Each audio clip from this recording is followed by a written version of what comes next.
Mudança de voz na incorporação. Vamos falar de um assunto que muita gente vê, sente, mas pouca gente entende: a mudança de voz durante a incorporação. Esse é um mistério que não é tão mistério assim quando a gente entende como funciona a mediunidade.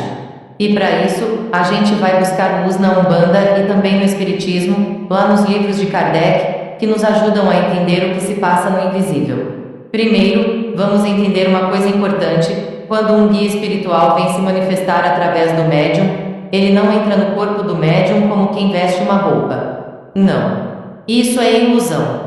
O que acontece é um acoplamento espiritual. O espírito se liga ao perispírito do médium, que é esse corpo feito de energia, entre o espírito e o corpo físico, e dali ele começa a influenciar o corpo do médium. É uma ligação fluídica, vibratória. Allan Kardec já explicava isso lá no livro dos médiuns: o espírito usa os corpos do médium como instrumento, mas quem comanda o som, quem dá o tom, é o espírito. Então, quando um guia fala pela boca do médium, ele está usando a estrutura vocal que o médium tem, as cordas vocais, a garganta, o ar, mas está moldando isso de acordo com a sua energia, com o seu jeito de ser, com a vibração que carrega. É por isso que a voz muda. Pode ficar mais grave, pode ficar mais suave, pode ganhar sotaque de outro tempo, pode ter palavras diferentes. Mas não é teatro, não é invenção, é sintonia vibratória. O espírito imprime no perispírito do médium sua vibração, e o corpo responde do jeito que consegue. Quanto mais afinado e preparado o médium, mais fluida e clara é essa comunicação. Agora vejam, filhos, na Umbanda, isso ganha ainda mais força porque os nossos guias vêm com linhas de trabalho bem definidas. Um caboclo, por exemplo, tem fala firme, pausada, cheia de força. Ele fala como quem conhece o mato, como quem já guerreou muito. Já um pretovelho vem com a fala mansa, lenta, arrastada às vezes, porque ele carrega sabedoria, paciência e doçura no peito. Um Exu pode vir com voz rouca, grave, ritmada e às vezes até com certa malandragem no jeito, porque ele conhece as encruzilhadas da vida e fala a língua do povo. Mas prestem atenção, não é a voz que prova o espírito, é a energia, é a palavra, é o ensinamento que vem junto. Tem muito médium que muda a voz, mas tá só imitando. E tem guia que fala com a mesma voz do médium, mas quando fala, arrepia até a alma. O que vale é a moral da entidade, a vibração do que ela transmite, o que ela constrói dentro de quem escuta. Kardec dizia, e eu faço questão de repetir: o valor da comunicação espiritual está na elevação do pensamento, na utilidade da mensagem e na transformação que ela promove. E isso a gente vê não só na fala, mas no comportamento, na humildade, na caridade da entidade que se manifesta. Então, meus filhos, quando vocês virem ou sentirem um guia mudando a voz do médium, saibam, isso é natural, isso é da mediunidade. Mas olhem além da voz. Ouçam com o coração.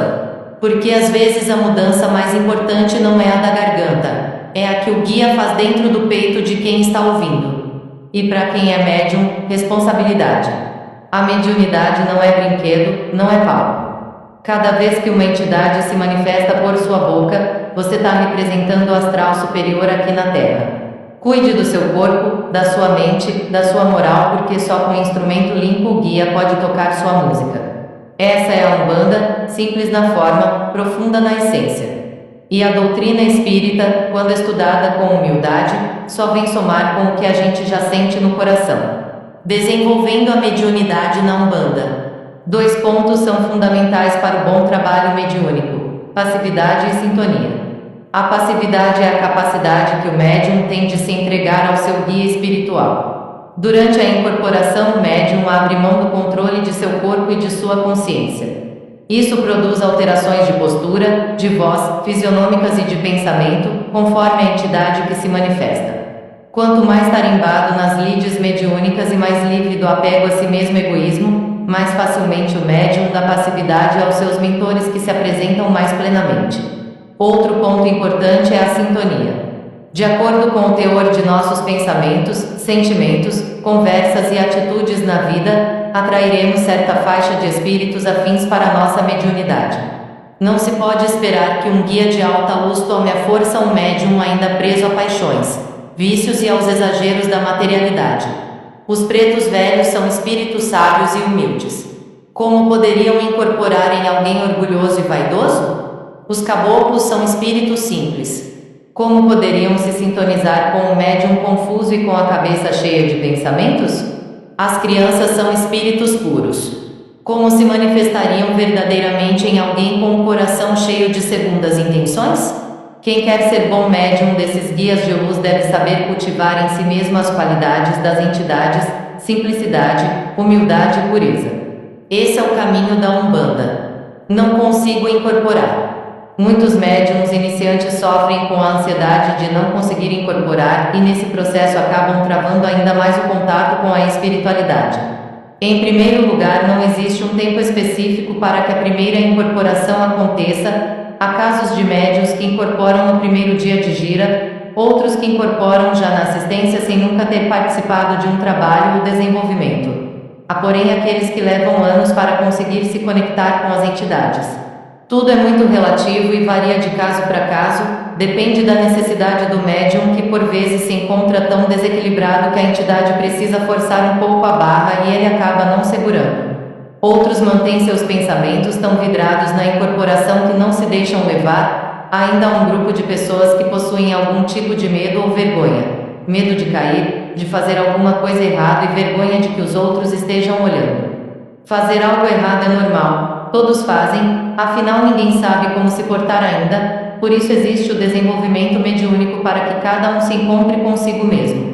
As entidades trazem em si um arquétipo, um conjunto de trejeitos que se assemelham em uma incorporação, a exemplos caboclos que bradam, batem no peito, ajoelham, soltam flechas. Porém, cada incorporação é única, e mesmo que todos bradem o brade é diferente, mesmo que todos batam no peito as batidas são diferentes, mesmo que todos ajoelhem é diferente, portanto não se deve preocupar-se com o irmão do lado, deve-se ouvir a voz da entidade que fala em cada mental e seguir confiante. Depois do primeiro movimento, do primeiro passo, só então que a entidade se faz predominante nas ações, mas ela não domina, não possui, apenas manda comandos e o médium vai obedecendo aos poucos e de pouco em pouco tudo flui naturalmente. É importante ressaltar que existe uma diferença muito grande entre incorporar e estar desenvolvido. O desenvolvimento vai muito além da incorporação e leva muito tempo, diria que a vida toda. Sempre haverá algo para aprender e aprimorar, mais um motivo para que não haja pressa. Incorporação na Umbanda. Na Umbanda, dentro do campo da mediunidade, falar em incorporação sugere a ideia de dar passagem a uma entidade, geralmente um guia espiritual que vem trazendo uma mensagem de orientação. E a vontade de incorporar deixa muitos médiuns angustiados. Uns, porque temem o fenômeno da incorporação, e o que acontece é uma espécie de união de dois mentais, o do guia espiritual ou entidade e o do médium, que se sintonizam, unindo os respectivos campos áuricos, para que um possa expressar suas ideias e falar com a voz do outro, isso, resumindo na forma mais simples. Mas o que vai ganhar corpo, ou ganhar forma, é a expressão das ideias do guia espiritual ou da entidade, bem como a energia do arquétipo. Ao incorporar, as entidades de luz certamente que não se apossam do corpo do médium, elas apenas irão mudá-lo as próprias características, fazendo com que o médium assuma todo um gestual e movimentos de apresentação da maneira que realmente sal, postura corporal, dança, giros, forma de caminhar, ritmo, etc. A incorporação é mais do que falar por intermédio do outro, pois também envolve que o médium assuma características do ser que se manifesta por meio da sua mediunidade e não se limita à comunicação com espíritos. No início da atividade mediúnica, acontece de o médium ficar angustiado, querendo logo incorporar, para se sentir médium, ignorando talvez que existem outras formas de mediunidade, igualmente importantes, tais como a intuitiva ou de pressentimentos, na qual o médium sente ou recebe intuições de guias espirituais e entidades, sem vê-los e nem ouvi-los, propriamente. B. A sensitiva, na qual o médium sente a presença de espíritos ou de energias extrafísicas, sem vê-los ou ouvi-los. C. A auditiva, na qual o médium apenas ouve as mensagens dos espíritos ou das entidades.